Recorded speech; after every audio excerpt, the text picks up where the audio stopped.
A bad Montreal Canadian joke there. There isn't any. There isn't any. Okay, we are live on YouTube. All right, welcome everybody. First of all, welcome to our public who is watching and listening. This is the Committee of the Whole meeting, which, as I said, is live streamed electronically. Tuesday, February the 9th. It's the Committee of the Whole meeting, but primarily it's going to be discussing the budget. And basically it's all about the 2021 budget meeting. And this is going to be our second draft. So welcome to our public, and thanks to our staff, and welcome to everybody from council. We're going to open our meeting first with a moment of silence, please, everybody.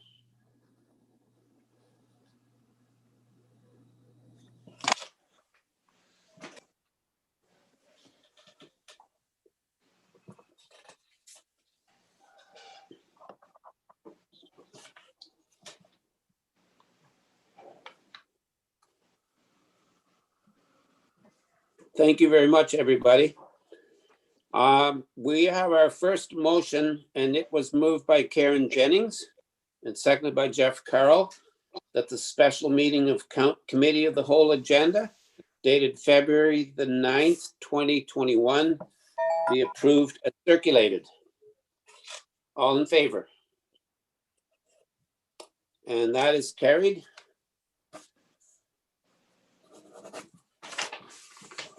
I will remind all of council that if you have any declaration of interest, you can declare it now or anytime during the meeting.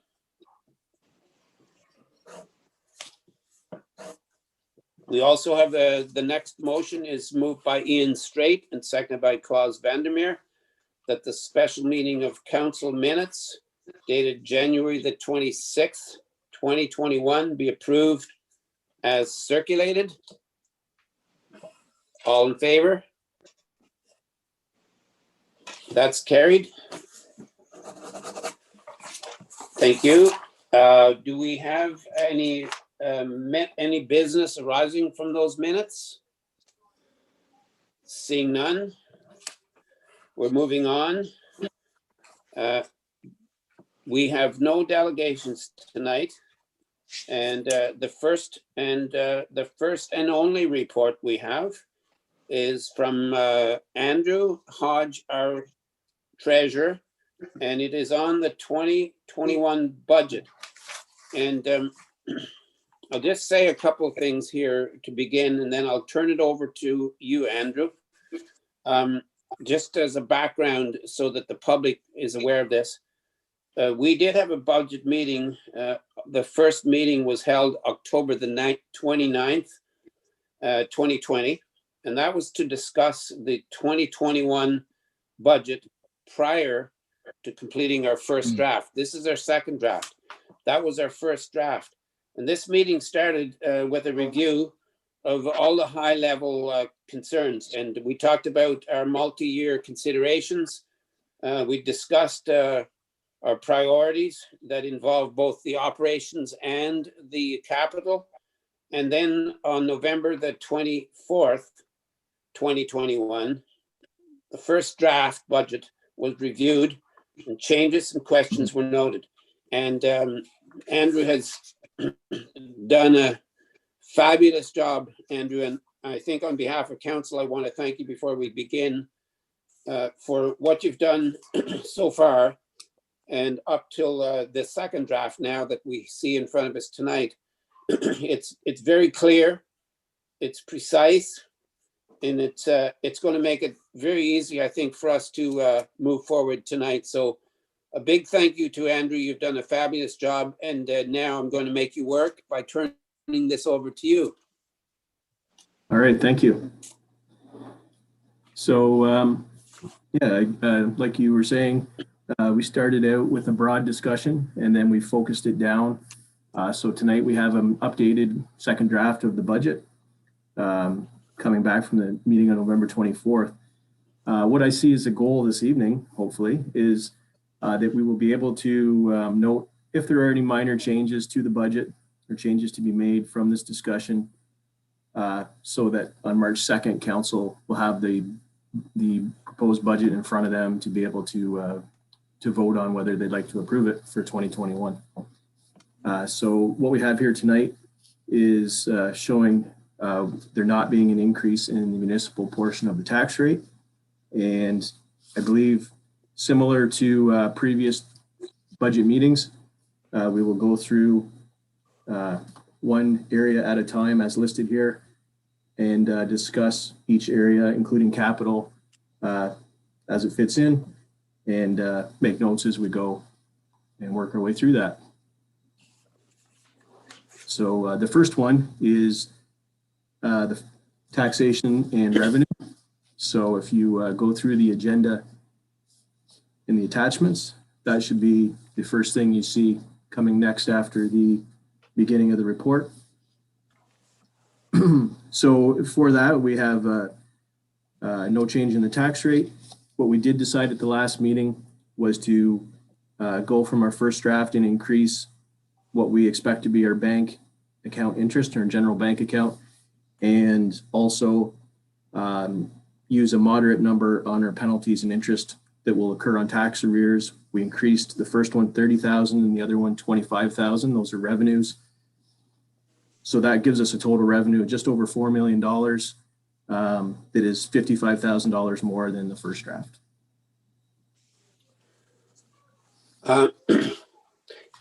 Any questions on this one?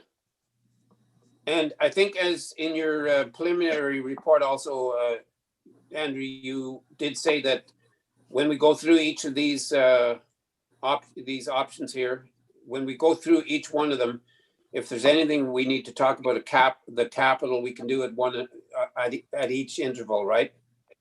Yeah, that's probably a good way to start and see how that progresses. Okay, so then with the first one, the taxation and other revenue, did you have anything else to say there? And I'll open it up to council. If they have, just if there's questions. Do we have any questions on this? I see none. And then, so Andrew, we're going to go right. We'll just keep going from one to the next. So the next one is council. Okay, sounds good. Probably what you would notice here is that I don't believe we noted any changes from the first draft. So we're going to hold with what we started with for that area. Okay, and the next one, administration. Yes, so I've made a couple changes here, mainly just to show the flow and record what we're doing. So the very first line, where it's the revenue at the top, where it says one-time provincial funding, what we're doing there after we discussed is we're showing the two amounts that we'll be receiving in regards to COVID funding. The one amount is $21,000. It's the second installment that we received in January already. That's in addition to the $95,900 we received for 2020. So the $21,000 is for 2021. It's for operational concerns or assistance in regards to COVID related issues. And the other, the $100,000 is the amount that is for a capital project that we would receive for the replacement of the roof that we'd be funded for. What I've got currently is I also show that at the bottom going back out to reserves so that it doesn't alter the tax rate. And once it's in reserves, then I have two other entries bringing it back from reserves and as the capital projects are completed and paid for. And that's what you see down in the transfer from reserves are the amounts coming back in. The 100,000 towards the roof, and then 50,000 for engineering contingencies, planning and design, and things like that to cover any other amounts that will occur. The same amount is spent under the capital section of where it says complex building capital. So from there, some small changes were made. And we've reduced postage a bit on taxes because we are going to be doing e-notices this year. We've already installed that module with our Munisoft software, And we've already put a notice on a website in areas to let people know they can sign a consent form if they wish to receive their tax billings by email. So that's began. We'll make people more aware of that with the interim billing March 1st. And then hopefully by the final billing in August, we'll have converted a large number of people to that, which should overall save some money in postage and supplies and time and things like that. So under contracted services, I have a thing called a green study, which is my nickname for the GMF, which is the Green Municipal Fund Program. It's what council talked about last year about doing energy efficiency assessment on the buildings, finding out if we can receive more money through other levels of government towards design or replacement of those buildings. And half of that study is paid for by the municipality and the other half is be paid for through that program. So that is in there. And what was that called? You said complex?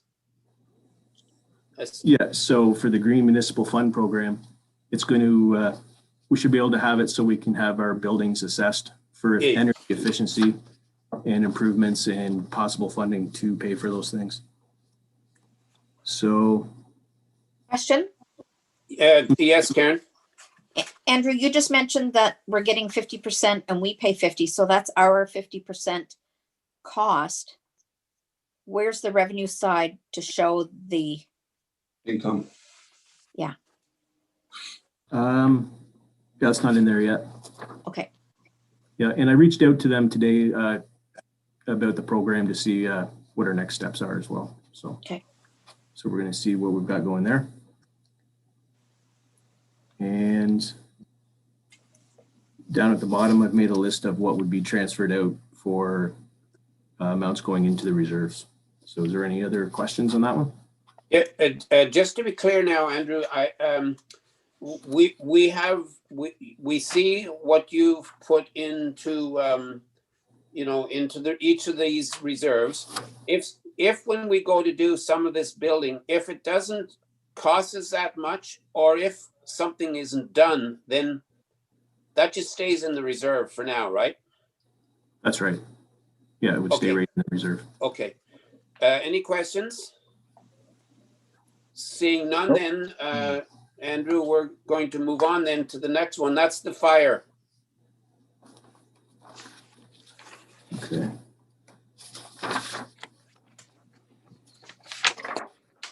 So for fire here, we have one of the key notes here, and we have Miles with us here. Sorry, Andrew, for cutting you off, but I see Ian, he's got his hand up. Ian? Yeah, just for clarification, if there's any conversation regarding the volunteer points or anything like that, I need to declare a conflict of interest for it. So if somebody is going to bring that up, please let me know so that I can sign off appropriately. Please, thank you. Yep. Hi, Miles. Hi, everybody. How's everybody tonight? Thank you. Good. Okay, so back to you, Andrew. All right, so I'll note a couple things and then we'll let Miles field any questions that may arise. So in 2020 actual, under miscellaneous fire revenue, I've added in an amount of $28,257. And what that is I've adjusted some of the COVID funding to offset the COVID expenses we have under the emergency unbudgeted items account at the bottom. So that's under the 2020 actual column. And that's been added in. As far as the other things go,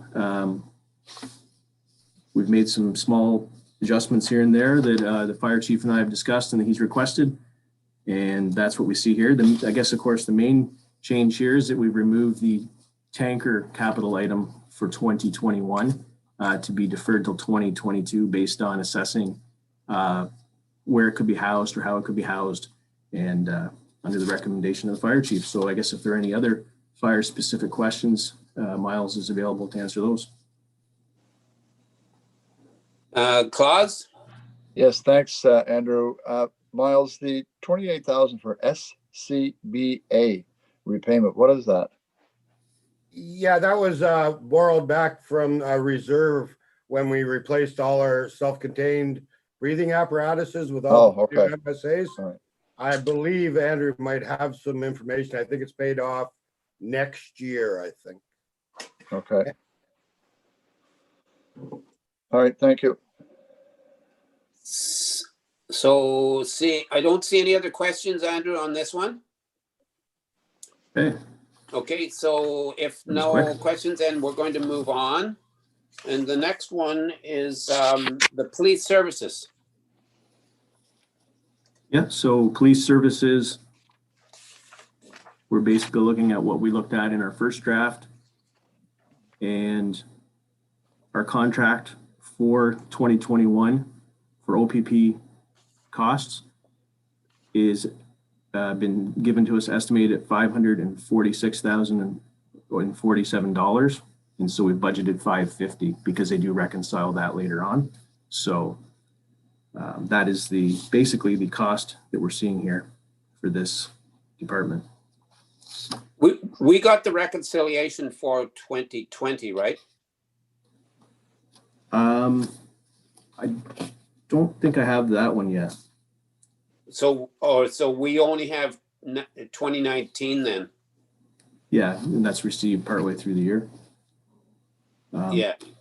So when we get the reconciliation for 2020, then is this budget here at all? Usually it's a very small change. Maybe Yeah. 1 or 2,000, not a major surprise. And we've had reconciliation for the last few years, I think every year or so. Mhm. But it's always to the good. It's usually to the good, so it wouldn't affect us in any negative way. It's not expected to. Claus? Yeah, thanks, Reeve. Andrew, just a small point, okay? PSB remuneration wages and all these items here that I'm not gonna read them all off. We spent 0 in 2020, but you're still budgeting some amounts? That just in case? Sorry. Yeah, it gives us room to. There haven't been any police service board meetings, No, but obviously we're all hoping there might be in 2021.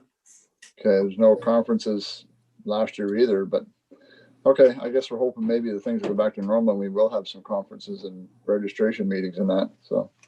Right. Okay, all right, thanks. Okay, seeing no further questions, then we're moving on to the protection, control, and bylaw. Okay, so in this one, we had a reduction in dog tag revenue in 2020 due to COVID and due to the decisions of council to alleviate COVID pressures on citizens and social distancing. So what I've done is there is an adjustment in the revenue for 2020 to increase it by $2,200, and that comes from the COVID funding that we received to basically bring it up to similar to budget levels. And a couple small changes in the expenses for the proposed budget. I reduced the dog tag expense by a minor amount of $30 and increased contracted services by $500 and legal fees by $400. So this budget changed from the first draft by $870 increase in expenses. So that's what we have there. Okay, any questions? Karen, did I see your hand? Yes, Karen? Tom, Andrew, we had a discussion about the fence viewers. Did you have a chance to check that one out? Sorry about the which. The fence viewer compensation? I'm still checking into that, Okay, and perfect. we're looking through our records. We had not heard from the fence viewers when we did like the checks for the livestock and the other things that they had been like left behind or forgotten. So we're gonna double verify that there's nothing outstanding there. Okay, But as so far, we haven't seen anything. that's great. Thank you. Ian? Yeah, the contracted services, I'm just wondering why the increase of $500, did the contract go up? It's also based on COLA. Well, that's in the agreement for MLEO. Mhm. Okay, Seeing no further questions then, we're moving on to the next one, which is the conservation. Yep, and they make us aware of the amount that they're looking for their levy. So we've budgeted that amount and it will cover the costs there. Okay, moving forward, seeing no further questions on that one. The public works and the street lights. Okay, so for Public Works, I'll just mention a couple things and then we have Stephen here as well. So under revenue, the line for debt revenue has been reduced to 0 because that repayment finished in 2020. I've added back in the snowplow to the transfer from reserves and to the capital amount because the snowplow will be being received in 2021, not 2020. We did a similar thing last year with the 3-ton truck. And so we tracked it through there and showed how it was happening. And so you'll see that now. We still have the backhoe, the 1/2-ton truck, the roads as per the schedule, and the Richardson culvert. And then Stephen had gone through the budget. We've made some small changes along the way to make sure that he has what he needs to cover off his operations for the year.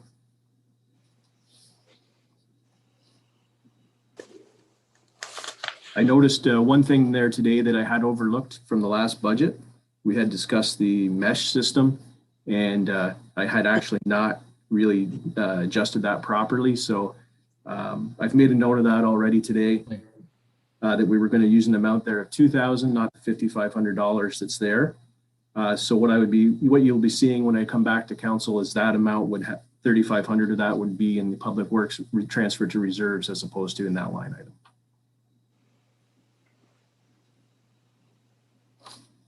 Claus? Yeah, thank you, Reeve.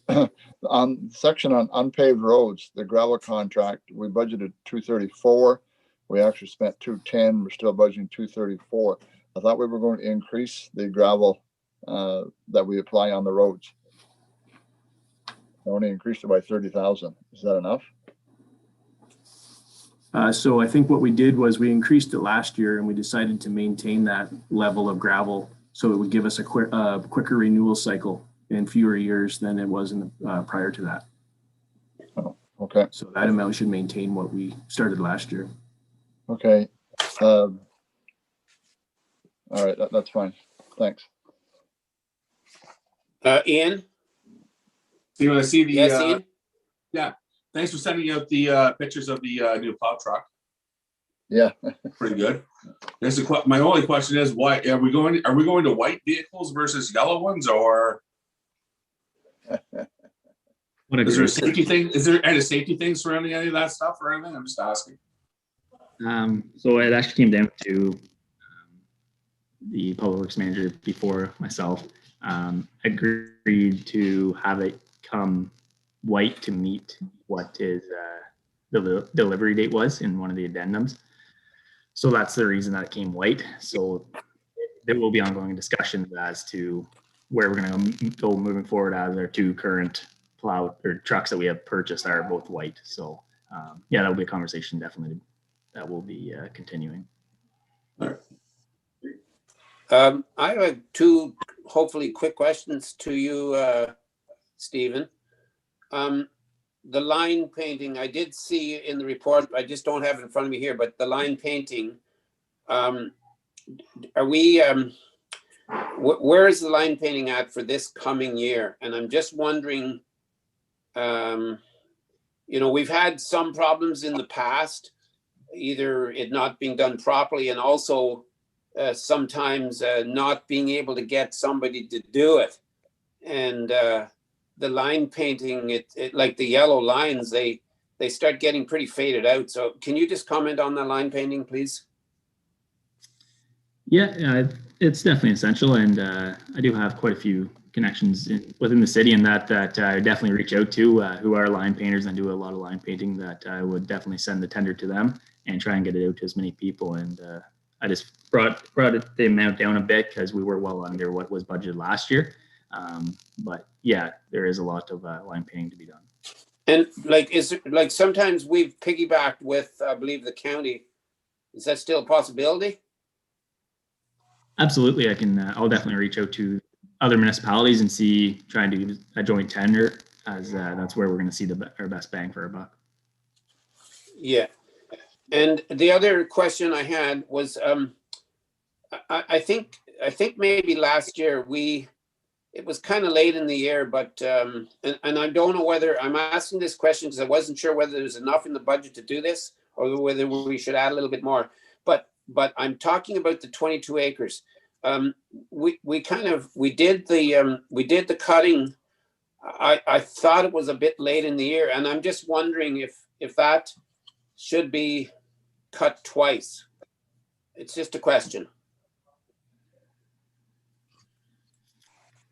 If council would like it cut twice, we could absolutely do it, but I haven't actually looked into 22 acres very much about the cutting operations at it. So like if council wished it to be done twice, like would we be able to deal with that with the budget as it is? I feel like it wouldn't be a large ask on our contractor. Might be a small little increase on his end, but he's been very reasonable with the pricing I've seen on his behalf.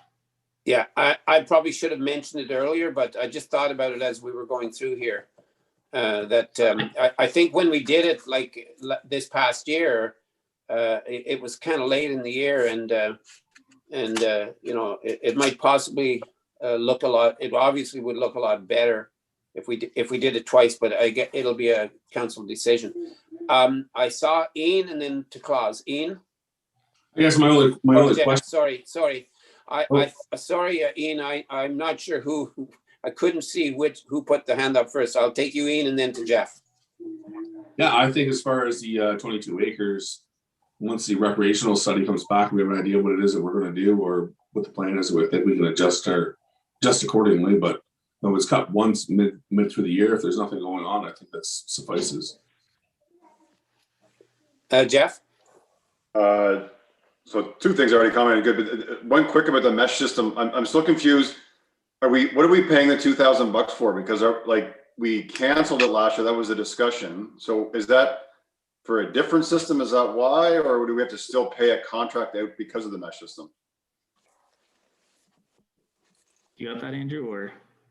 I was going by my notes from the last meeting, so I'm not quite sure what that 2,000 was going to cover. Jasmine stated there's a software that we utilize that we are still using on that under that 2,000.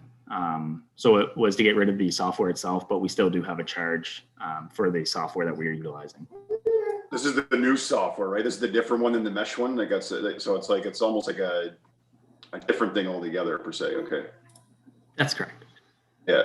And on the other note that Reeve Dobson just said too as well, if you don't mind, Reeve, because that was on my sort of my little small list too, as well as I'd like us to see the same thing as to keep it clean, in the sense that I agree that we have a recreation study coming and we want to complete that, but on the same token, if we can make that look clean, there might be some opportunities for like low cost or nothing that the recreation committee might be able to do on it. But if we have it nice and trimmed and cut, we might have the ability to do that kind of stuff like that at a low cost. Anyway, so I'd like to see us kind of go that same route, because you never know what we might be able to manufacture after COVID's over too as well. That's a low cost. So thank you. And to kind of just sort of piggyback on that comment about cutting and so on, Stephen, I'm now going to jump for a second over to our business park. And obviously, like most of us have had some issues in the past that we really haven't kept it looking as good as it should look, I think, for the possibility of development there. And certainly when we did our meeting with Forbes Simon, I think he was also pointing that out. So do we have money in into the budget to do some work at the business park in terms of brushing and keeping it looking a lot better than it is too. Yeah, it would be all into what we have for wages and everything, and small little minuscule costs with our chainsaws and stuff like that. But it would be more or less just staffing time to send over there. Okay, I just wanted to make sure that we shouldn't be adding anything to this budget for that. And I'm sorry to mention it at the last, but it was just it's a small thing, but it's still important. I think Jeff, or Claus, and then Jeff, did you have something else? I'm more just agreeing and reiterating what you're saying exactly about going that route as far as trying to keep those areas clean. So it makes it, it's going to make it more presentable. I agree. I'm just basically more of an agreement. I think we should be looking at that cleaning up. So. Okay, thanks. Claus? Thanks, Reeve. Just two questions, Steve. The surplus equipment, the truck, was it sold? The 1 ton was sold, yes. I believe it was 12,500. And the way right now we're receiving a check, so it's taking longer with COVID and everything that was going on to get that check. But yes. All right. My second question is the John Deere wheeled excavator. We spent budgeted 8,000. We spent 32,000. You're only budgeting 14. So with that 32,000, there's going to be hardly any expenses in repairing that, or you cut that down like that? We're increased it by the what did we go by 6,000. We're hoping it was kind of an oddball year. We don't want to sink 32,000 into it each and every year. No, but we're anticipating that should be enough. Okay. Okay. You see no further questions on this, but part of the Public Works report, I guess, or it's tagged on at the end here. Also, Stephen is the Stephen or Andrew is the streetlights. Right. So for streetlights, at this point, we have the maintenance line in the hydro billings line, and the debt charges are now finished for that for 2021. So you see no amount there. So that's the decrease in this one. Good. Okay. And Jeff.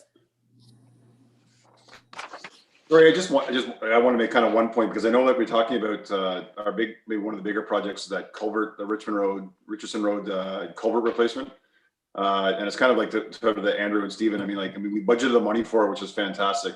But I'm hoping and I'm thinking that there's probably some grant opportunities that might help us with that. So it's great that we budgeted, but I'm hoping that we're looking at all opportunities as far as where we can maybe offset it, because once again, whatever we can save from or getting from grants, obviously that turnover can go back into those reserves, because our reserves going for Public Works is a little lighter than maybe what I'd like to see it. But I think the way to counteract that is going to be, I think there's some specific grant applications that should cover or should help with those two as well. Like there's like the rural infrastructure programs that I haven't seen too much of them yet, but just to put that bug in your ears, just to make sure that we're looking at that stuff, because I think there might be an opportunity that we might be able to get, and I don't want to close the door on that one. So, and it might help us out. Yeah. So through the year, with everything we do, we're going to check and reach out for grant opportunities and see what's there before we proceed. See what's available. Awesome. Okay. Then moving forward to the airport. So for the airport, I've basically looked at what the actuals were that we received from Smiths Falls, and I've reduced our budget a bit for the coming year. Jeff? Do we foresee any extra charges? We've already seen maybe a little bit with some of the agreements coming up that we may be looking to have to put some money into. We had the small chunk with that 200 and some bucks, which is small, but it's a start of something. But there was also with some of the explanation we got back from that too as well, is there's been some legal talk too as well, that we haven't seen bills for, but we might see more if there's more legal talk. So I'm just kind of curious, do we have, what's our plan for that if we see in those discussions some costing that we might see come out of those discussions? If I can comment on that, Jeff. Please, yeah. For me at the moment, I don't see any new expenditures needed for 2021. As far as the agreement is concerned, again, like we're just getting into the meat and potatoes of it, and we're far from getting the agreement yet. But even with that, with the discussions that I see going forward, no, I can't see us having to increase or having needing any increases in expenditures this year. That's my opinion, but Claus, if you sit on these two meetings too, so do you have anything to say there? Mute. You're muted, Claus. Okay, sorry about that. Yeah, we've got a long way to go to get this agreement rehashed and put in place so that everybody's happy. So any expenditure increases, I don't see any at all, Jeff. And I would hope generally that if and when we get the agreement, that it'll be in favor of the municipalities. Yes. That's generally what I'm hoping for. So yes, I'm going to go to Joanna and then back to you, Jeff. Joanna. Yeah. Just with respect to the airport, obviously you guys are both taking it one way. I think I might considering a little bit in there, like in terms of the legal side of things, just to be on the safe side. We haven't seen any figures or anything, have we, Joanna? Though. No, we haven't seen any figures. I just think that it's a bit politically charged, and the airport's kind of, in the middle there. So we may want to put a little something in there. Jeff, and then to Ian, and then to maybe Andrew, if you want to comment first, and then I'll go to Jeff and Ian. I was just going to say something to keep in mind too, similar to when we looked at the rec study last spring, is that we had received some one-time funding the prior year, and of $397,000. We've put the bulk of that's in reserves. We used a couple small amounts of that in 2020. So if we look at things like this that come up, if there was a significant amount required to renegotiate those contracts, then we could look to that knowing an exact cost when it arises. If it was to do with hiring a consultant, say, or something like that.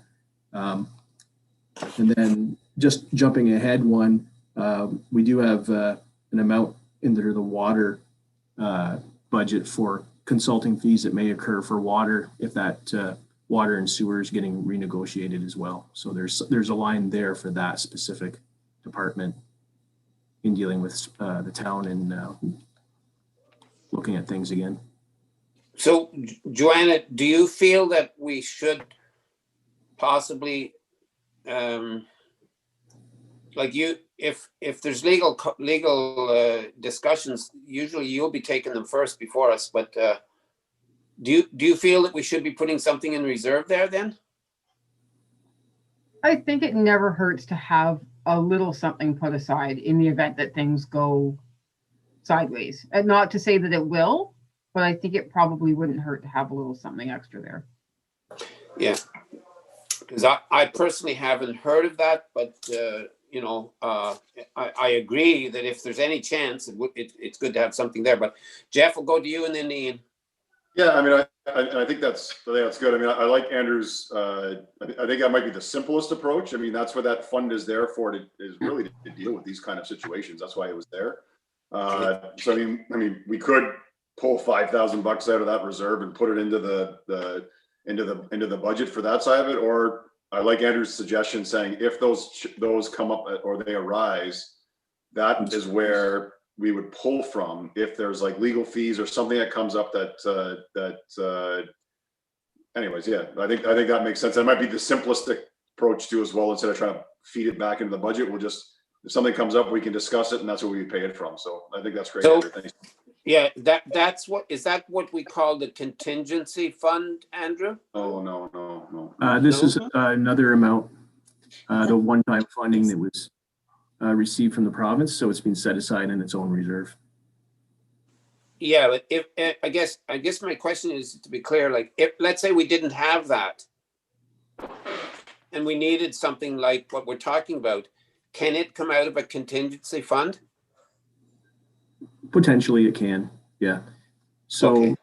so as there was the first option I suggested, the second option might be under administration consulting line. We could Yeah. just put in a set amount and then sort of like know that it's there for Smiths Falls contracts, and it could cover either of the contracts that requires like a legal fee or whatnot. We could set a set amount of like say 5,000 or something into that. Instead of putting it to reserves. Because I mean, we're talking about airport agreements. We've mentioned water and sewer agreements. We also have recreation agreements to deal with. So, and possibly others. But anyways, Ian. Yeah, I think we should be putting some money in there right in the budget. We're going to have a new contract with the town of Smiths Falls, the airport, the commission, and everything else. It should be reviewed by a lawyer, I would assume. So do you need some maybe just a consensus on this part here, Andrew? Yes, like if we're going to whether you'd like to put, see. so does somebody want to make a suggestion here? I'll go to you, Karen. Thank you. Because of the fact that there's a lot of stuff that we deal with for getting opinions on legal and stuff, it always seems to come out of admin anyway. So I'm not sure why we would create a separate line in the airport if we're not creating them in their other categories. So as long as the money is in admin, that we're able to deal with it, then I think we're fine to leave the budget as is. If it gets to the point that it's more than what is going to be covered through the admin, then we can get the money from the reserve that Andrew talks about. But I think that we are okay with where we're sitting because of what we have in administration. Yeah. So I guess going back to, so I'm trying to get a consensus here then. So I think you're saying it's fine with administration, Karen, and then Ian you were thinking about putting it, having a separate line here, but I'll go around the table here just to make sure that we're all on the same page here. We have consensus. So Karen, you're saying yes to the administration reserve that we already have for that. I'll just go around the table here as I have everybody on the screen. Claus, you're next. Yeah, I would agree that we leave it, take it out of administration and reserves because we have it there. I mean, there'll be several issues. We just mentioned them all. Okay, and Jeff? Yeah, it's a Peter Paul thing. So I mean, yeah, leave it in a minute. We can just pull it from the that reserve. That we know what reserve we're pulling it from at the end of the day if we need to. So yes, that's fine. Yeah. Okay, and Ian? Yeah, I agree. As long as there's money set aside for it, it's reflected in the budget. That's fine. Perfect. Okay, so you've got consensus. I agree also. So you've got consensus there. Everything is as it is then, Andrew. And if there's no other questions then on the airport, we're going to move on to the next one. That's the water and sewer. Okay, and of course, if there was going to be an amount above and beyond what's in the admin budget for that, it'd be in a report to council before anything. Yeah. Anyway, Great. so chance to decide then. So for water and sewer, we heard from Smiths Falls. They've passed a 1.1% increase effective January 1st, which is the same date they was effective of last year. So I've added that increase to the budget. And I've left the amount under consulting fees for $10,000.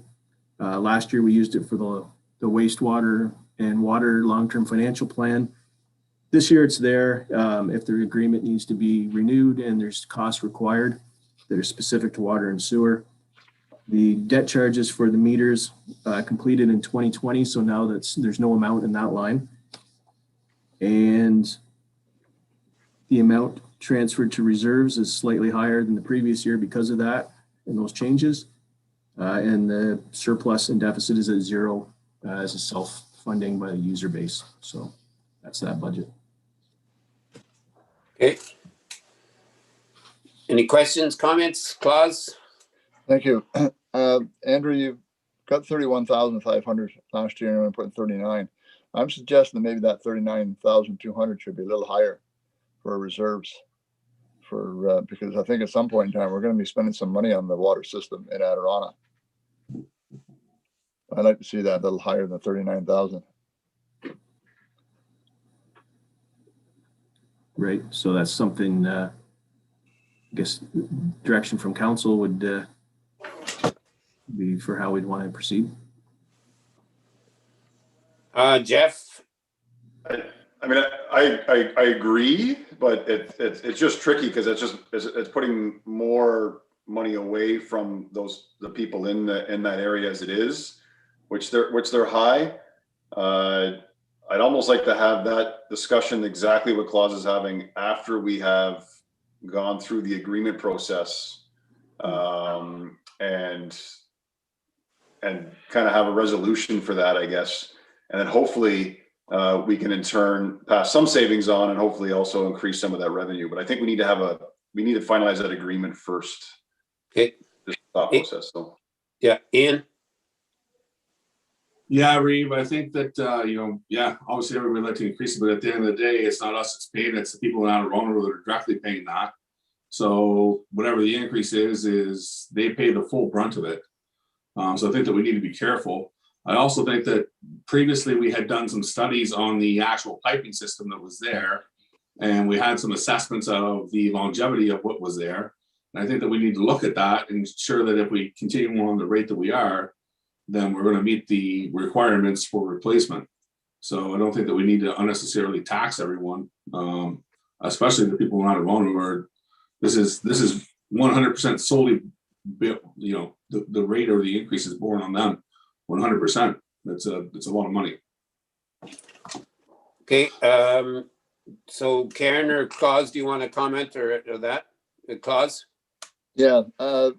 Based on what Councillor Carroll had said and straight to, I guess maybe we should leave it alone there. I had kind of slightly forgot about this new agreement that we're supposed to go through. And once we get through that, let's revisit this for sure to see that we are putting enough in reserves. And I know that, as Councillor Straight said, it is the users that are paying it, but I just want to get them prepared so when we do have to make some changes, the money is there.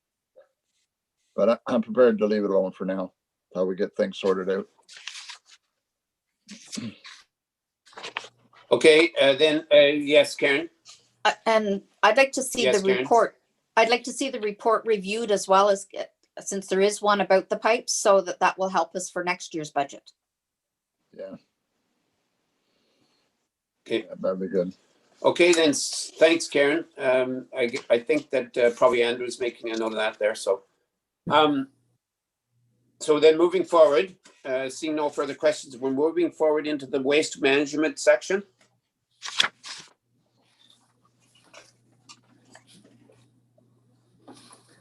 And you probably have noticed for waste management, we're looking at the same amounts that we looked at in the first draft. Okay, no questions then. Moving forward, the social services. So for social services, what we've done is after the last meeting, there was a note made to add one more donation amount to the cemetery donations line. So it went up from 3,500 to 4,000 based on council's direction. And the overall miscellaneous donations, I have put a decrease in there thinking that there'll still be enough money for what may or may not come up based on how council used it prior year. So the overall, there is a decrease of 1,500 there. Okay, Decrease of 4,000 from the previous year, but 1,500 from the previous first draft. okay, so I see Karen and then Jeff. So we had a notice out for those to make a request for a donation. Do you have how much that came in at, Andrew? I don't have that with me right now. I'd have to check on. Sorry, that's okay. Yeah. Okay, Jeff. Same question. Okay, I have a question regarding the extra cemetery that we added there. Can somebody recall for me which cemetery that was? I think Councillor Vandermeer had suggested it maybe, the past meeting. Well, Yeah. sorry, I'll answer that. I did suggest a cemetery, but it wasn't the one that we added. And the McCrae Ferguson Tetlock. Cemetery was, The reason that I'm mentioning that is because it has been brought to our attention, at least mine. I can't remember whether it really has got to council yet, but it was brought to my attention about a cemetery that apparently hasn't been looked after very well on Ferguson Tetlock. That's it. And I have been approached by somebody who really could help us and is willing to help us to do some work on that cemetery. And I was one, if the one that the increase that we're talking about is for that, then that's great. The reason why it hasn't moved forward, because the person who contacted me once wanted to go out and take a little walk, but for two reasons: one, because of the winter, and two, because of COVID, it hasn't happened. But we wouldn't be able to do any work on that cemetery now, anyways. But I think it's very prudent that we look at it, and if this $500 increase is for that, then that's great. And anyways, I'll go back to Jeff, I think first. Jeff? So part of this, is it just for grass cutting services when we do those donations? Is it also for sort of restoration of some of the stones? I think so far, Jeff, pretty well all of the money that we do donate goes to grass cutting. Because there is a grass cutting contract that's there, right? Because I mean, I drove by and I've seen someone in there cutting grass. That's why I'm curious. So are we talking about sort of this new amount of money going towards restoration then? Because I think it's already getting the grass cut by whatever contract is there. I'm just wondering, are we pivot to something different? That's why I'm curious. So my hope would be that the person who has contacted me could come to council and do a little short delegation to explain what could and possibly should happen there. But I would suggest to council, if it's fine with council, I would suggest that he come and do a delegation about that sometime between now and maybe spring. Sure. And I'm sure that would help to answer your question, Jeff, but I'll go to Joanna and then to Claus. Joanna? So I don't, I'll be honest, I don't know the history about all of this, but I believe typically the municipality does not get involved with the upkeep of cemeteries. no, they don't. So just something to consider. Yeah. I think he was just offering to help, but to me, I'm not. I guess before he would do anything, he'd still have to have the blessing of us. I'm sure, or somebody. But I don't think there would be a problem with him coming and at least doing a delegation. But for sure, yeah, that would be up. Yeah. Claus, you had a comment? Yeah, the cemetery I was talking about was the McCrae Cemetery, which is a whole different ball of wax, and we can't do anything with that. But I think what I remember, this particular cemetery, there was a volunteer who was cutting the grass, and they were now going to have to hire somebody to cut it, and that's why they were looking for the donation. And perpetual care is looked after by the cemetery board. The township doesn't look after what's so-called perpetual care that Councillor Carroll might be referring to. But it seems to me that's what I remember of the whole thing anyway. But I can't tell you which cemetery it was. That name is gone. Okay, Karen? It was Ferguson Tetlock. It's in my notes. I went back to Was it. Ferguson Tetlock? Okay. Yep. Okay, then, seeing no further questions, we'll move on then to the next section, and that's going to be the recreation.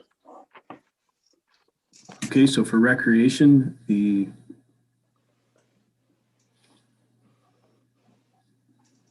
got the same revenues listed, and the capital project is the septic replacement and the small amount in there to explore for fencing to do with the playground and how it's positioned to the road was a discussion. And I was looking at things today, looking back on prior notes and accounts. And I believe the recreation study amount that I've put in there, I put it under the public relations line, so it would be on its own line. I didn't rename that account. I put in there 15,000, and now looking back at the meeting of council last spring, I believe that's low.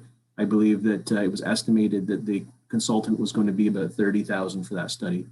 So I believe we need to transfer another 15,000 from recreation reserve and increase the recreation study by another 15,000. So it's a total of 30,000. So that would be a change I would like to make for the budget I bring back for council. Karen? So there's been no payment made to this consultant thus far? I don't believe so. No, we don't have anything there that's been recorded.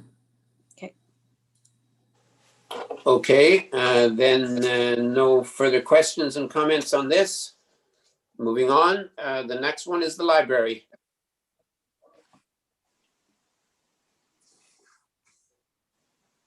And the library amounts, they're the same as what we had last time. And as I mentioned at the last meeting, I'd reached out to the librarians. They'd given me an idea of their small increases that they were planning on for 2021. And there was a question about the usage of the library. And I think we decided that we're going to try to have the library come and do a presentation at council at some point at a future meeting. So I've kept a note for that. I think they've usually come pretty well every year and done a report anyways, Andrew. Right. Jeff? So yeah, just a quick update on that, because I've had some great conversations with Sarah Lynn, who's our representative on the board there. And she's looking to do a delegation with us too as well. And I'm going to try to invite her to our next recreation meeting too as well, so she can have a quick talk there. They do have some plans that they would like to do even at Rosedale Hall. They have some ideas they want to do. So I mean, like, I think it's great, and I can't wait to listen to them. But just to give a little bit of a heads up that the library has been working very, very hard. And on a little note too as well, what we actually pay for library fees is quite inexpensive when I've looked at other municipalities, what they pay into for libraries. So I mean, we're getting in my opinion, a good bang for the buck for what we actually pay. Hey, thanks, Jeff. And Karen? I'm curious on the province money. Is there any way that we can get more than what that is, or is it a percentage of what the budget is? I believe it's probably all we can get, because last year when we were applying for it, it was in conjunction with the library talking to Jasmine and making sure we did apply for it. And I'm sure if the library knew they could get more, they would have recommended to us that we were asking for more. But I can make a note to double check that. Okay. Thanks, Karen. Okay, moving on to the next one, which is planning in the building. Okay, for this one, we've kind of done our step one, which is to start to segregate the planning from the building for the revenue amounts and for the expense amounts. So I've done basically a first pass on this in trying to just take all the same accounts and break them down by subtotal. Knowing that in 2021, as we go through and we incur expenses with Joanna and whatnot, we're going to look at all those expenses and see if they're at the most appropriate spot, or whether further refinement and breaking out of those amounts can be done for a better picture for a management report and how to proceed there, and how each department is functioning more, as its own unit within that. And then overall, I've shown a bit more money in from development charges transferred in, and a couple small adjustments to the wages and compensation amounts. And you'll notice down there near the bottom that we have an amount in there for an official plan update as well that is there for doing that this year. Okay, Claus? Yeah, thanks. Just a question to Andrew. I guess our building inspector, is he contracted with us or an employee? He's an employee. He's an employee. Okay. Yes. Jeff? I was just going to ask real quick about the building planning consulting fees, that 10.3 there. Is that basically what we kind of paid in planning fees to our consultant, Carl, but our consultant last year? Yes. Yeah. That's basically our as needed basis requested. Okay. That's basically just that one. There's no other like in there, other people or other people. That I got you. Is it just the one? But it should be just basically that one item. Okay. Thank you. And My question is for development charges, Andrew. Do we have money set in here for a study? Do we have to pay for that, I guess? Yeah, so under the consulting fees line, that's why Okay. I've bumped it up to 30,000 is the difference there will beyond our Smiths Falls planning consulting fees would be for the development charge study that we need to do. Okay. And I guess the development charges, the reserve is going to be relatively close to empty. I've provided an attachment there to show that we're going to use up fees there and draw it down. A couple of those amounts will be in a bit of a deficit temporarily, but overall they'll come back as the fees flow in. Right, perfect. Thank you. yeah, and we have a breakdown there in the next few pages there on the development charges. So we can possibly look at that. Joanna? No, that's okay. I was going to say something, but I don't think it needs to be said. Andrew's covered it. Okay, thanks. So seeing no further questions on this, we're moving forward on to the drainage. Okay, so for drainage, we've reduced the revenue and we've kept the expenses the same. And I'm expecting to be talking to our drainage superintendent this month about the Ford drain, but we haven't had that conversation yet. So it's imminent. And going to get some feedback there as to the timelines and possible things that they might want to do there that they've looked at. Okay, Karen and then Claus. Karen? Just question, in the 2020 budget, we had 10,000 in the provincial grant, 25 in expense. This year we've got 25 expense, but only 4,000 in budget for grant. Yeah, so he applies, our drainage superintendent applies for the reimbursement. That's a portion of what they spend, and it is contingent on how much they do for us. So it's not really just a set amount. Okay. Claus? Thank you. When we bill somebody for drainage cleanup and so forth, where do we show that income from those charges? Am I missing that?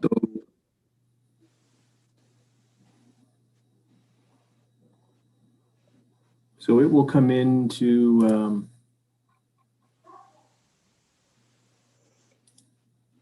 I want to say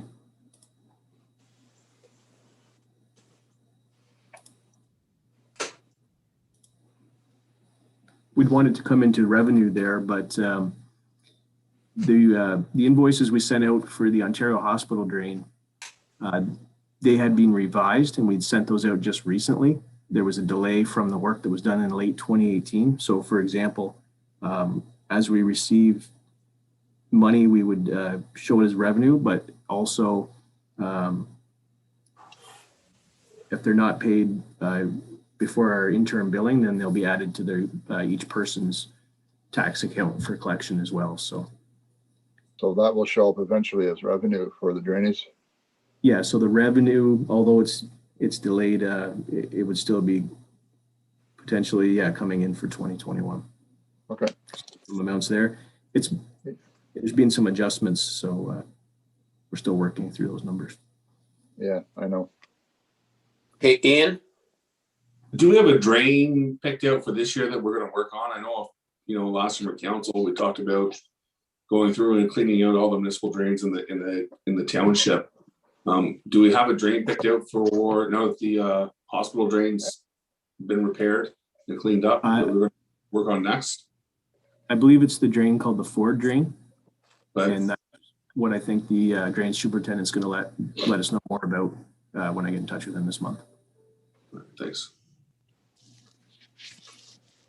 Okay, see no further questions on this one, Andrew. That brings us to the final option here, the final issue. But now, do you want to now explain the additional pages that you have given us? There's at least 3 extra pages here, including the one that we talked about with the development charges. Do you want to explain that? Sure. Or do you want me just to open up to council if there's any questions on those? I can just quickly let you know Okay. what's there, and then if there's questions, we can go from there. Yeah. So the first one is the capital projects. Top corner there, you'll see it says Schedule B, just for identification. So basically, this is taking what's in the previous pages we've looked at and summarizing which items are planned to be done in capital, and the additional columns moving to the right show which type of funding will be used for those to come up to that total. And then at the bottom, it's a quick summary of which departments those are for. And this is a spreadsheet that the township's had in its budgeting prior years. So I've done up a summary for this again, so it's in a similar format. Okay, so I'll just ask if there's any questions on this then from council. I had written down a couple of quick ones there.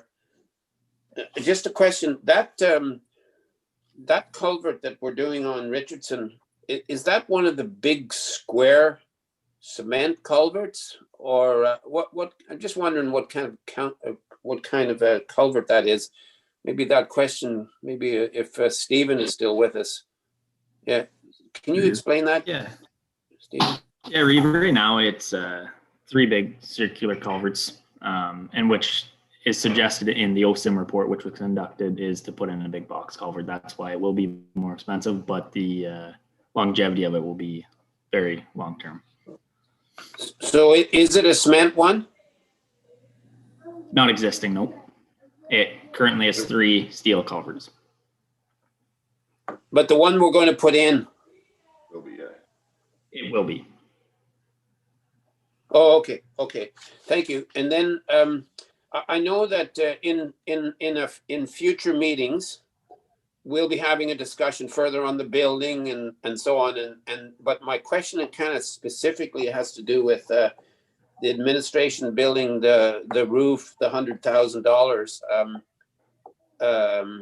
I guess I'm just wondering, is there a possibility that might change when we have further discussions, when we get it, further reports from our either our engineering report or from Joanna and so on. So I'm just wondering if where that's at.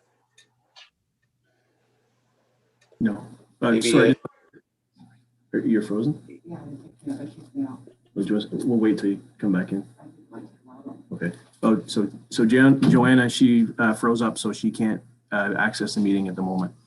So she just okay. Sorry. Okay, well, we can just leave it. It's fine. We can wait. I mean, it was just a minor question. It's in the budget. That's the most important thing. And if we go ahead with it and we do it, it's in the budget, so that's fine. Claus? Oh, sorry, Go ahead, Andrew. Andrew. Andrew first. Andrew, go ahead. I was just going to note, because in 2020, council had committed to doing the roof, we have applied, Jasmine applied for the COVID restart funding for the capital of 100,000 for the roof and the exterior shell of the building project. Okay. And the way it reads, of course, is that there were specific deadlines as to when to start the work, when to finish the work, and when it had to be applied for, which was December 21st, and it was, and approved. What we might need to confirm is if there is any option or ability to reapply for a different project if for some reason council wanted to decide not to do the roof. My concern might be that the funding could be put at risk of not being able to be utilized if that happens. So we're going to reach out and try to verify that either way so we know the answer, so that building discussions will have that information to move forward. Yeah, that's great. That's great.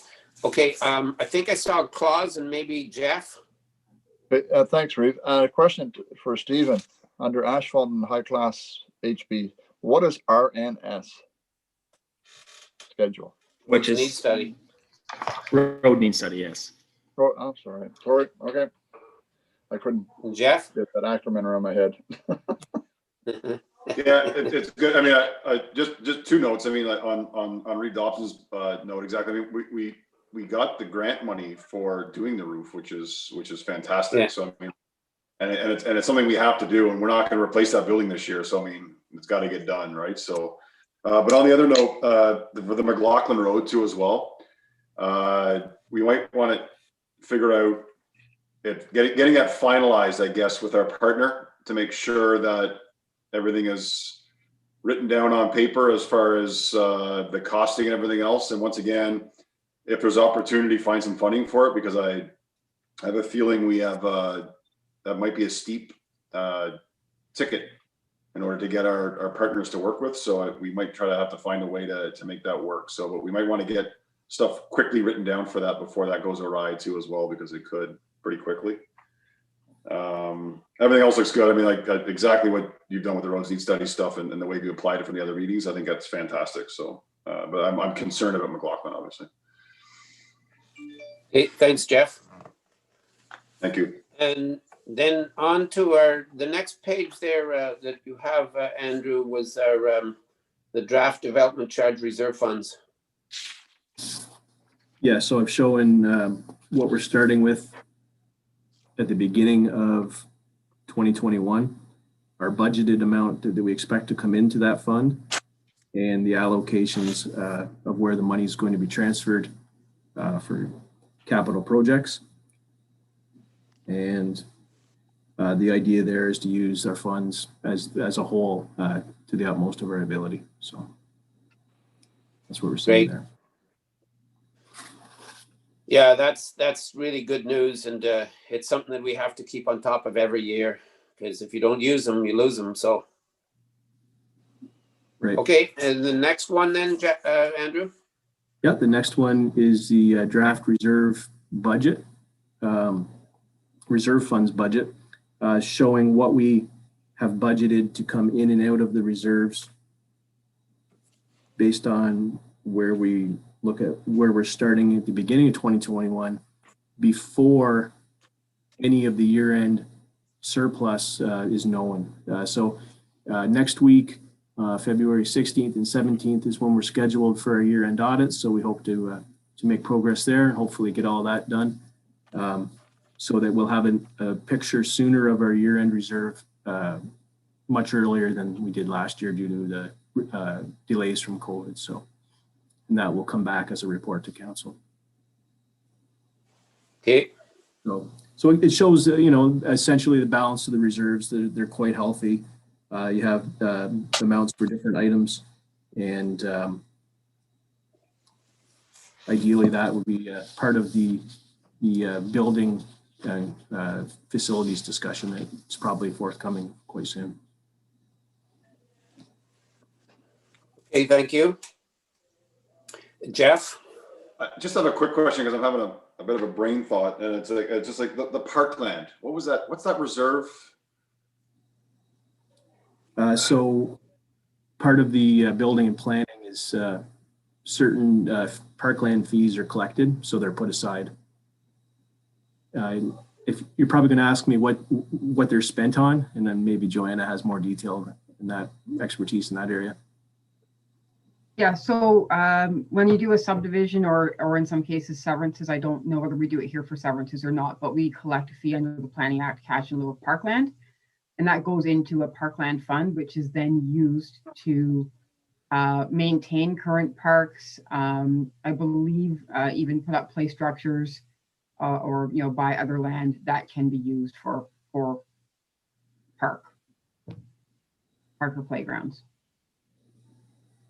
How much, I just don't remember reading it there. How much is in that fund? 75,000.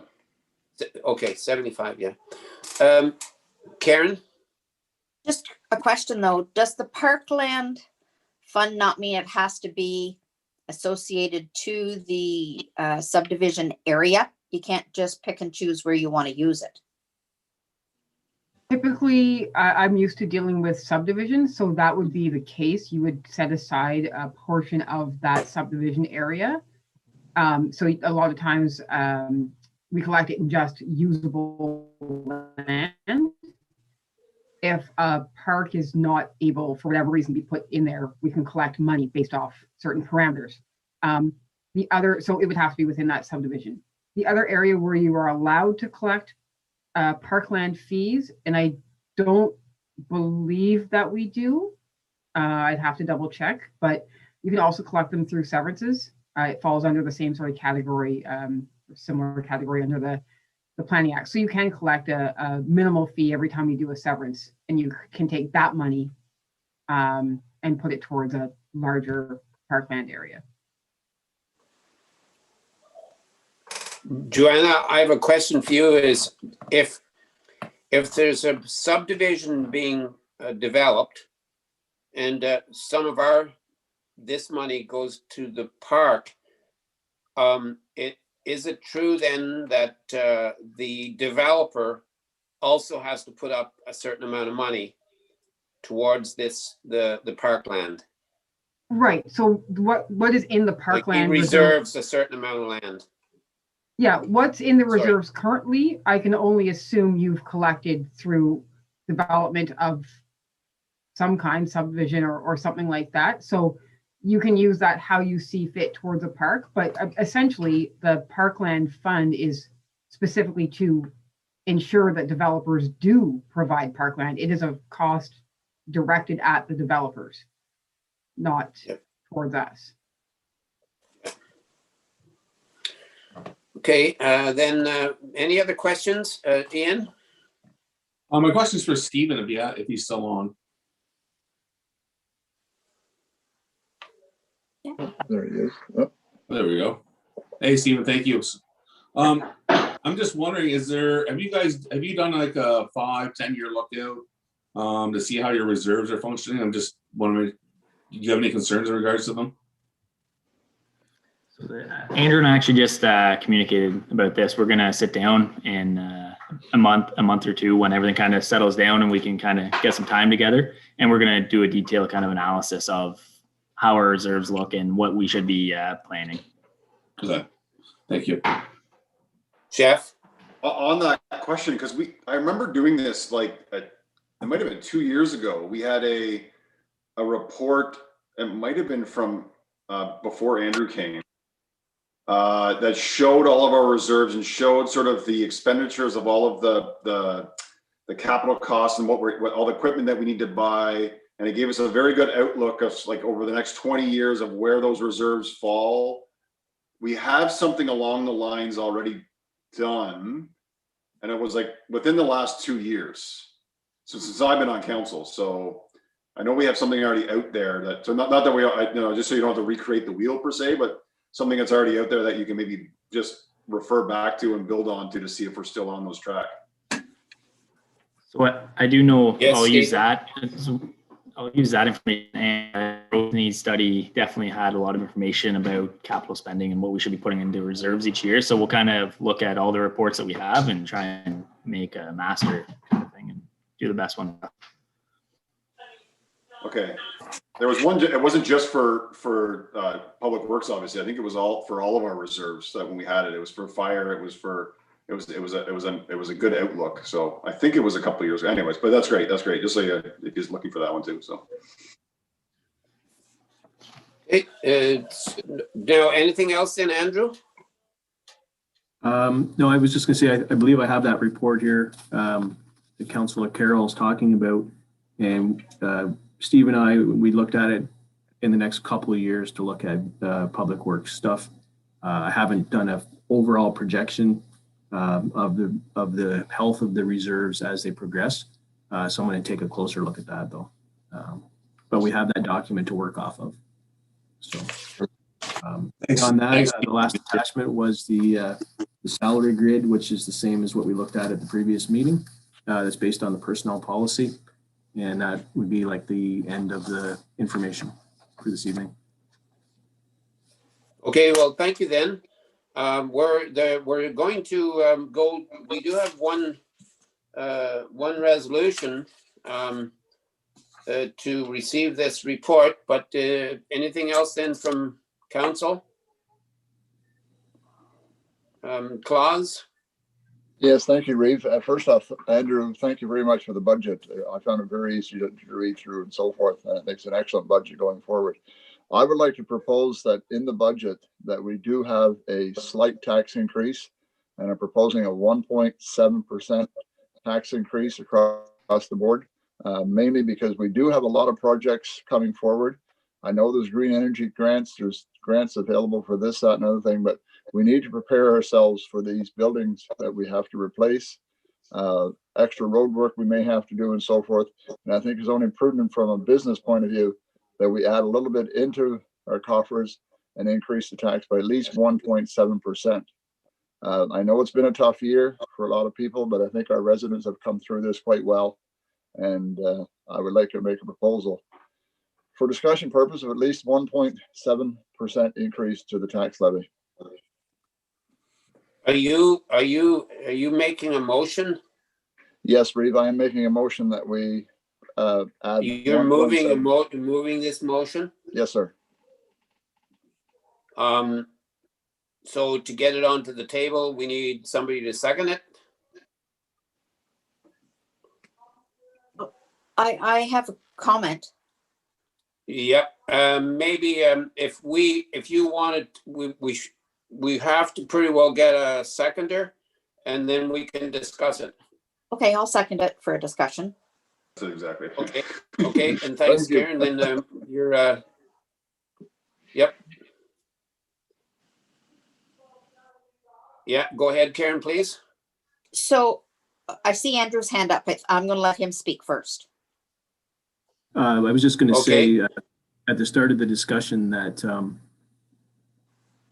the way I would recommend is that if you decide to do an increase, that you would probably want to allocate it to a reserve because the operations are covered under the budget that's presented. So my only other note might be that whether you might consider labeling that a COVID contingency Yeah, I reserve. got you. One. Yes, thank you, Andrew. Unexpected items that occur versus just a general reserve or another specific department. And I would think from what I've just quickly projected, a 1%, I know you said 1.7, but a 1% increase for the municipal portion is really like about $7 per 100,000 in assessment. So,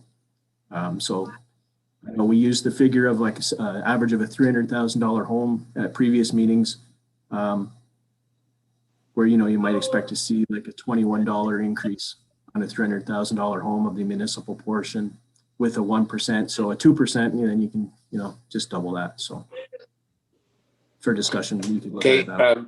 so if we were to do what this motion is, then that's not really going to be affecting our operational or capital part of the budget that we're hopefully going to pass at the next meeting. I think so. That's what you're saying, Andrew. I'm going to go to Karen and then to Ian. Karen?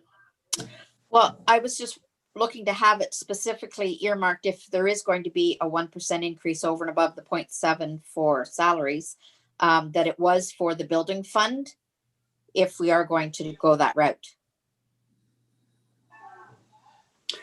I have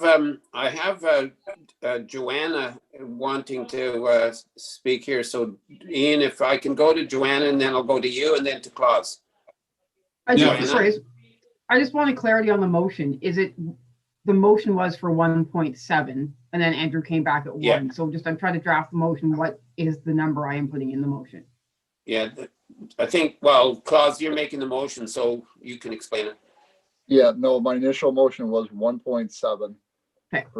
to the tax increase, and it to be strictly in the reserves for future development within the township. Okay. The 0.7 that you were referring to is the wages, is the COLA wages. That's already included in the budget.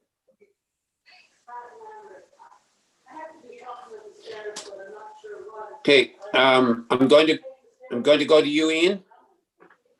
Yeah, I'm not 100% sure about the increase. I think that we need to have the conversation regarding the township buildings first and see if there's options. I know Andrew looked at before at borrowing, and there's some options there. I think that we need to look at first before we go and increase the tax rate for that kind of stuff. So I think we need to really iron out what we're doing and then look at what we have, what tools we have in our current toolbox before we talk about tax increases, before we do that part of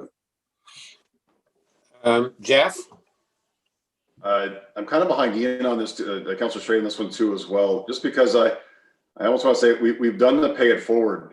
We went through a time in the early 2010s there that we saw, I forget off the top of my head though, like whatever it was, 16 or 17% over that 5 years. And now we've gone 5 years. We're trying to, try to stick at zero because we jacked ourselves up into the highest tax rate in Lanark County besides Perth. So that's my biggest concern is that, we want to make sure that we're, and maybe that's sort of my sales background coming into it. You want to be in the competitive market in the 50 percentile, and we're in the 90 percentile. So, I mean, I like us to see us kind of drop, that almost like sort of let others catch up. And I think this is going to be an odd year because we're not going to see an assessment growth because of the assessment freeze. I think next year there's going to be a big shock to people with an assessment kick up. And I don't have a crystal ball, but I mean, we're going to see people's assessment going up. I wouldn't even want to guess 3, 4, 5, 6, 7% maybe next year, going into 2022. So that's why I'm really hesitant just because of where our tax rate is. And I think where our community is growing to, because we have one of the lowest assessment values, and that is going to change dramatically in the next 10 years. So we have to make sure that we're, I think, as part of our growth strategy, lined up for that. And that's where I'm stuck. So, Karen? I mean, it's the thing is we know the building assessment that we've got. We know the costs that are going to be there. And it's just, as long as there's a means of funding it, whether it be by starting a tax increase or, looking at our healthy reserves or borrowing money against those reserves, whatever the case may be, just as long as there is a plan put into place. That's all I'm looking for. yeah. So if I can just comment myself, not most, everybody on council and our staff, you've already heard me how I've felt right from the beginning of the discussions of the budget for this year. I happen to be in favor of a small increase. I would certainly support a small increase. When I first mentioned it way back in the fall, my idea was to put this, I would be fine putting it into a general development capital for development in the future. I'm happy with that. But specifically what I was talking about is I feel that we're way behind the 8 ball as far as our roads are concerned. We've all had all kinds of phone calls from people, from Pinery Road to McGuire to Code, and every time people call, we say, yeah, we're going to look into it. Yeah, we're going to try and upgrade your road. Yes, we're going to try and do this. We're going to try and make your road safer. But it's been status quo. And yes, we put more money into the gravel. I get that. But I know of great capital projects that we could do in the future to make our roads safer. So like I'm not looking for a big increase, but I certainly would be in favor of a small increase and putting it into a contingency fund, development fund, capital fund for future capital projects. It's kind of irrelevant, but this would be our 6th year in a row with 0%. And we all know that cost of living goes up. We know that. So, and it's not just salaries, it's everything. Most everything goes up. And, we've got a lot of expense in the next 2 years. We're talking about the building and so on. We've got huge expenses. But anyways, I'm in favor of a small increase. But I haven't changed that. That's what I mentioned at our very first meeting. I'm 100% happy with what, Andrew, what you've done. I'm not looking at making changes in our operational capital projects for this year to change our budget in any way. This would simply be something that would go into a fund for future development. I don't really care what we call it, but I think we had, did I have you, Karen, and then back to Claus? Did you? So for me, it is strictly, I'll agree to a percentage, but it's the buildings. I don't want a general reserve. I want the buildings that Klaus mentioned, because we know that those have to be fixed. We have to do additions. And so we do have to plan for that. And as I said, whether it be it's by putting a small amount into taxes, whether it's by borrowing against our reserves to fund it, but we have to get it done. I mean, the roof at the township office is becoming more and more urgent with that leak that creates, mold, which creates health and safety. The garage itself has health and safety. The fire department has health and safety. So those do have to be addressed. We've got staff working there. It's important to keep them safe. So I'll agree to a reserve that is earmarked buildings only, but that's all that I'm going to go for. So I had Klaus and then Ian. Okay, thanks, Reeve. On Ian's point, okay, I mean, I don't maybe disagree with that, but we have to put this onto our budget now in order to have this move forward. I know we have to look at what are we going to do with the building. We got to get planned, and we do have to get moving on that. We're dragging our heels on that, but I think we need to put this in motion now. So we're saving some money, putting in, as Karen says, strictly into a reserve fund, strictly for the building and so forth. And to Councillor Carroll's point, I know assessments are going to go up, but it's like gas prices. They go up and we have no control on the assessments. And all the townships are going to be in the same boat. And what the province will do with those assessments, we have no control on, but we do have control on having money set aside for future building. And I'd sooner see us have some good reserves for future building rather than going to the residents and say, well, we had to put up a new building and now we have to increase the taxes massively to pay for that building. And we do this on a slow progressional basis. It's not going to hurt people as bad as what you think. And as Andrew said, a 1% or 1.7 is very small. At the moment, we're talking, the resolution is 1.7, but we're going to be voting on this in a minute. We have to vote on this resolution. We do have a mover and seconder. We have two people, Ian and Jeff, if we can then close it off. I I would like to, I would really like to propose that we, allow the staff to bring back where we're at with the engineering, what these costs are gonna be before we vote on a tax increase right now.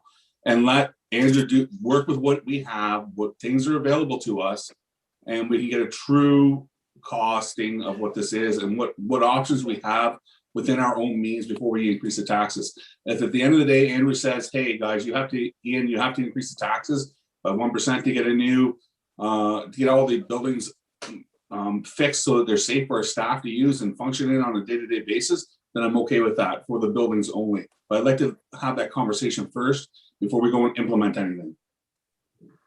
Okay, Jeff?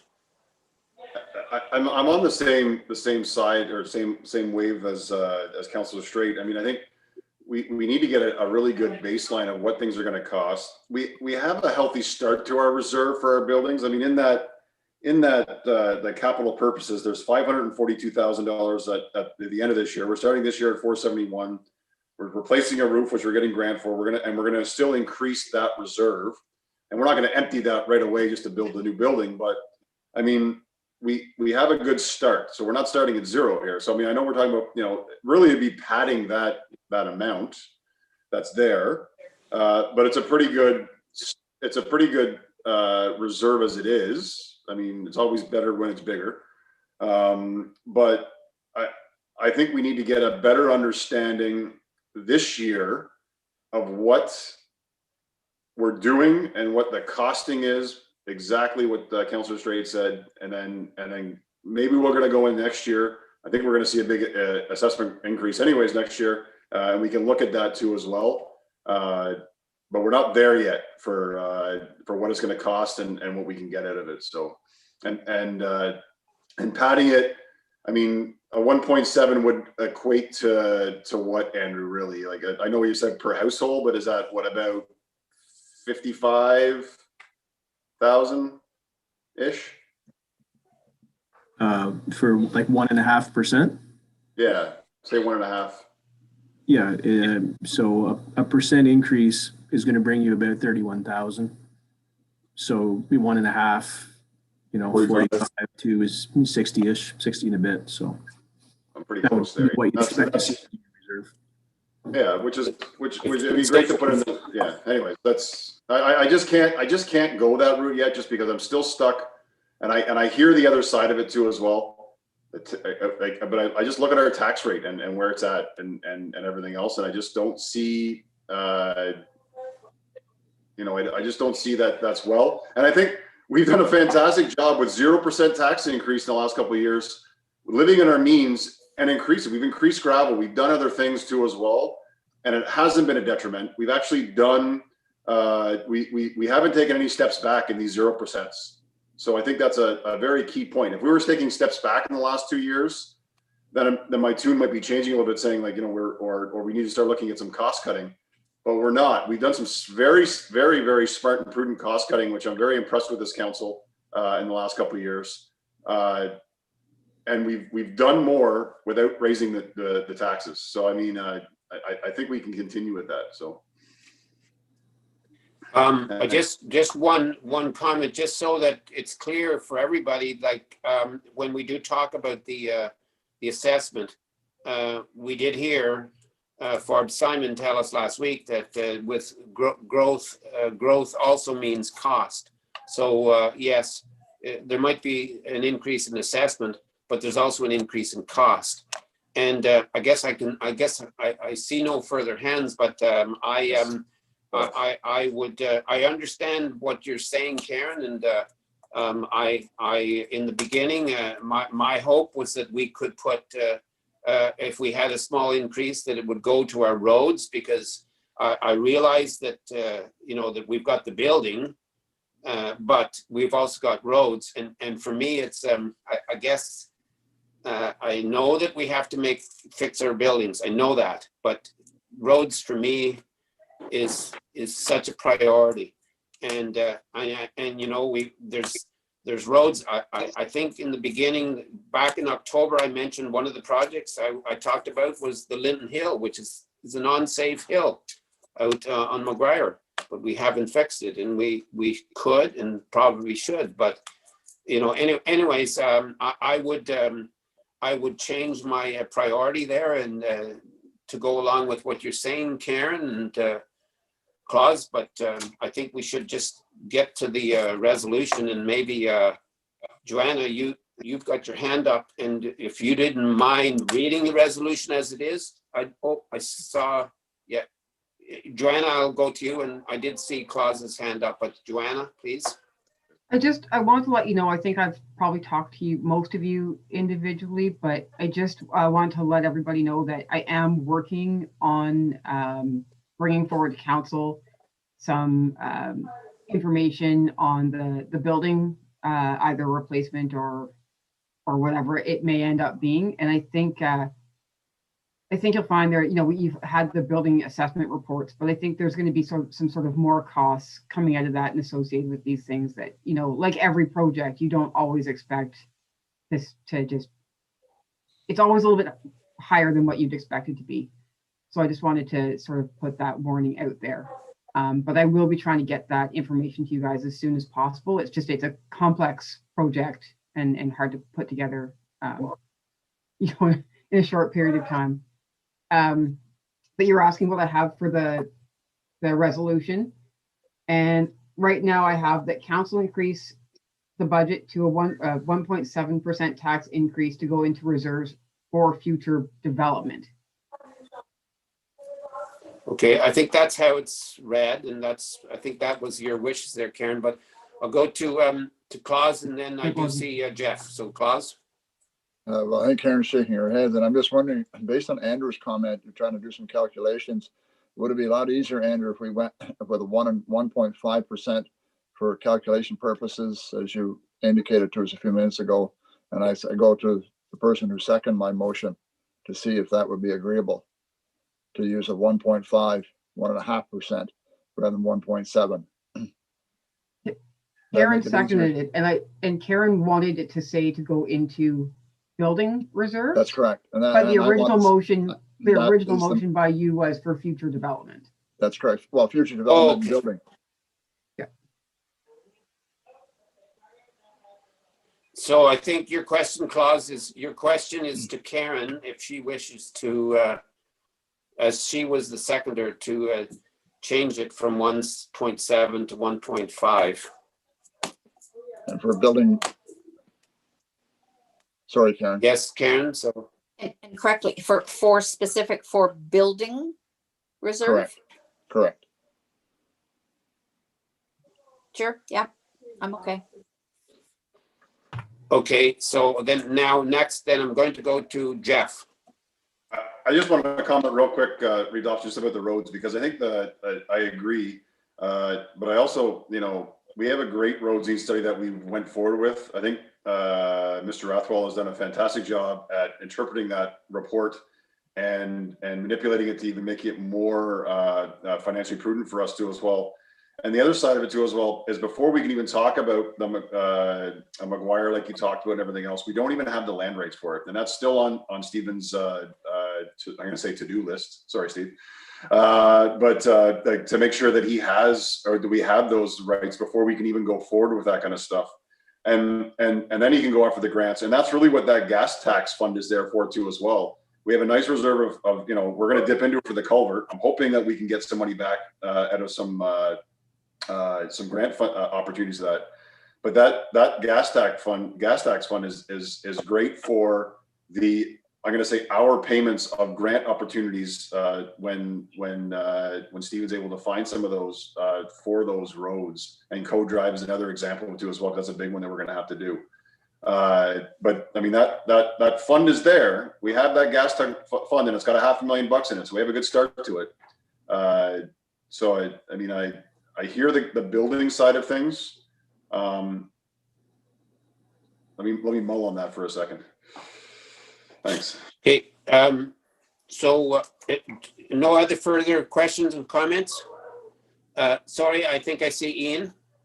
Yeah, just one last point. Like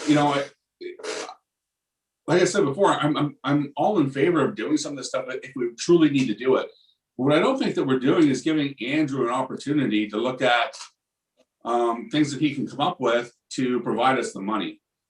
And I think that's really important that we do that first step. And then, like I said before, after that, if we need to, then the 1% or 1.7% increase or whatever it might be at the end of the day, if that's what we need to do for the building to get a proper spot for our people to work, I have no problem with it. If somebody had mold in their house that's sitting here on council, they'd fix it. And we would not expect anybody to live in it or anything else. We shouldn't expect the people that are staff to sit there and work in these conditions either. It's a huge safety and financial liability problem. It needs to be addressed immediately.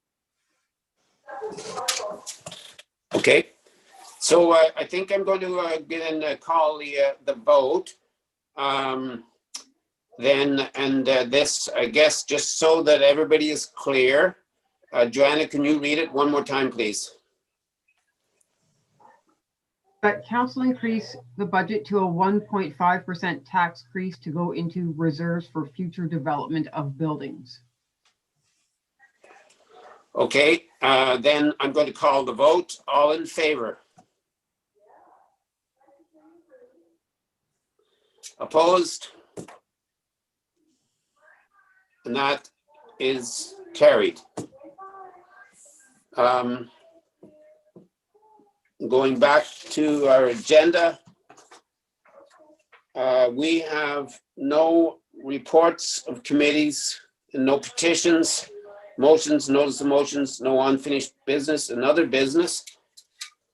And I'm going to ask Christy and or Joanna if you can help us if we have any questions from the public.